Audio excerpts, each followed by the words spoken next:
ہمارے حضرت حکیم الامت قدس اللہ تعالیٰ سے رہو نے ایک بڑے کام کا نسخہ بتایا. اللہ تعالیٰ ہم سب کو اس پہ عمل کی توفیق عطا فرمائے. فرمایا کہ یہ جو انتقام کی خواہش ہوتی ہے بدلہ لینے کی، اور کسی انسان سے شکایت ہوتی ہے کہ اس نے میرے ساتھ برتاؤ اچھا نہیں، اس سب کی جڑ یہ ہے کہ ہم دوسروں سے امیدیں وابستہ کیے ہوئے. یہ میرے ساتھ اچھا معاملہ کرے، یہ میرا رشتہ دار ہے لہذا میرا خیال رکھے گا، میں جاؤں گا تو میرا اکرام کرے گا، میں کوئی اس سے بات کہوں گا تو مانے گا. توقعات وابستہ کی ہوتی ہیں ہم نے مخلوق سے. جب وہ توقع پوری نہیں ہوتی تو دل میں شکایت ہوتی، ہم کے اس کے گھر گئے ڈھنگ سے بات ہی نہیں کی اللہ کے بندے، ہمارے سے ہمیں نہ چائے کو پوچھا، نہ ہمیں بٹھایا، نہ ہمیں ہمارا کوئی کرام کیا، چلتا کر دیا.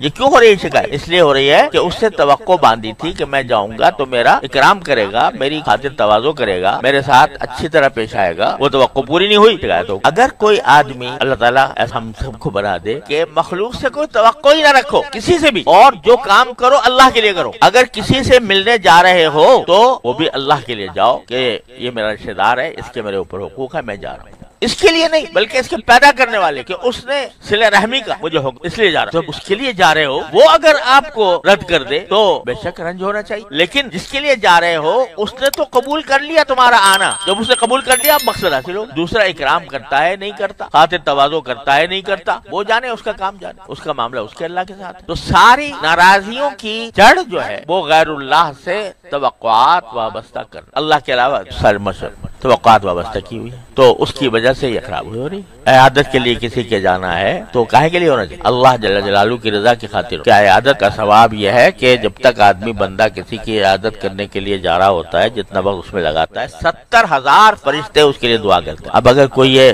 سوچے کہ بھئی ہم تو اس کی عیادت کے لیے گئے تھے، وہ ہماری عیادت کے لیے نہیں آیا، تو اس کا مطلب یہ کہ عیادت اللہ کے لیے نہیں تھی، وہ عیادت اس لیے تھی تاکہ اس کا بدلہ ہو. حدیث میں الفاظ پہ استعمال فرمایا کہ لیس الواصل بالمکافئ، صلہ رحمی کرنے والا وہ نہیں ہے جو بدلہ کرے کہ میں اس نے میرے ساتھ یہ کیا تھا تو میں یہ کروں گا، اس نے نہیں کیا تو نہیں کروں. اس نے ہماری شادی پر تحفہ دیا تھا تو ہم بھی دیں گے، جب ہمارے ہاں شادی ہوئی تو اس نے تو کچھ بھی نہیں، میں کیوں؟ تو یہ کیا ہو رہا ہے؟ یہ بدلہ ہو رہا ہے، اور اس بدلے کی خاطر دینا یہ حرام ہے، ریاکاری ہے، اس میں نہ دو تو بہتر ہے. لیکن اگر یہ ہو کہ میرے بھائی ہے، میرا رشتہ دار ہے، اس کی خوشی ہے، میرا دل چاہتا ہے کہ میں اس کو کچھ تحفہ دے دوں اللہ کے لیے، کیونکہ اللہ حضور اقدس صلی اللہ علیہ وسلم نے فرمایا کہ تہادوا تحابوا، کہ ایک دوسرے کو ہدیے دیا کرو، آپس میں محبتیں پیدا ہوں گی، اس لیے دے رہا ہوں. چاہے شادی کا موقع ہو، چاہے ختم قرآن کا موقع ہو، چاہے کچھ بھی ہو، اس لیے دے رہا ہوں. یہ ثواب اور بڑا اجر. لیکن پھر اس انتظار میں نہ رہو جب میرے ہاں ہوگی تو وہ بھی دے. اور اس کو سورہ روم میں ربا قرار، یہ بدلے کی وجہ سے کسی کو تحفہ دے. دو جگہ قرآن کریم نے اس کو منع کی. ایک تو بالکل ابتدائی جو سورت ہے سورہ مدثر، اس میں قرآن کریم نے فرمایا وَلَا تَمْنُن تَسْتَكْثِرْ، تم کسی کے ساتھ ایسا احسان نہ کرو کہ جس کے جواب میں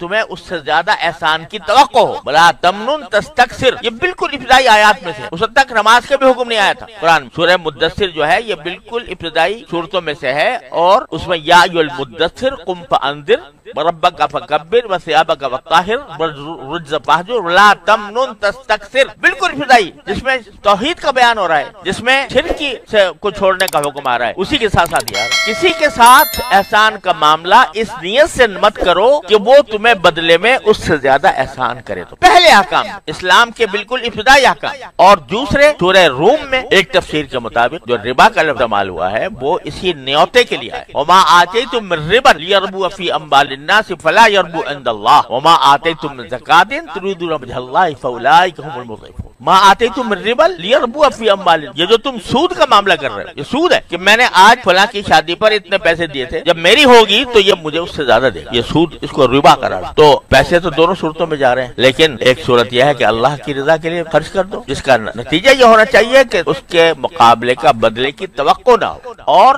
جہاں بدلہ آ گیا تو بس اخلاص ختم، اخلاص ختم تو ثواب ختم، بلکہ ریاکاری کا گناہ لازم آ گیا. نہیں دوں گا تو ناک کٹ جائے گی. اب دینا کس لیے؟ مخلوق کو. اور مخلوق کے لیے کوئی کام کرنا یہ شرک کی ایک قسم ہے.